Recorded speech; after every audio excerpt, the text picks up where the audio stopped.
We're going to do a lateral lunge, and I'll show you the regular version that we're going to do. Then we'll add a progression and a regression if you need, okay? So you can make the movement more challenging, or you can back off and make it a little less challenging if you need to.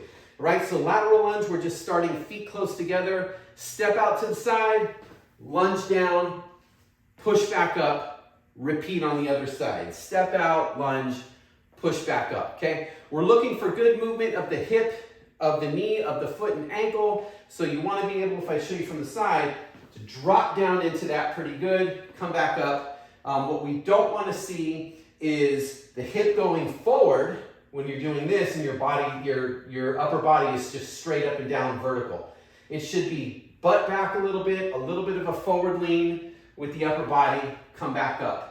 Secondly, make sure that you're bending the hip and the knee. You don't want to have a stiff leg and just doing this where you're wrenching your back around, right? Something like that, okay? So again, drop, step, back up, repeat it on the other side, okay?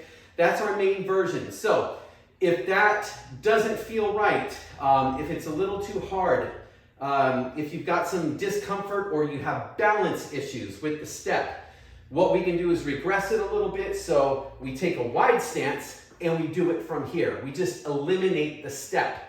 So now you're just lunging to one side and back to the middle, lunge it to the other. So the feet stay put, okay? That should help things out a little bit. So then the final thing, if we add a progression, if you get really good at doing the dynamic version where you're adding the step, then what we can do is add a toe touch to it. So we would step, drop, touch the toe with the opposite hand, come back up, repeat it on the other side, right? Boom, boom, right up in there, okay?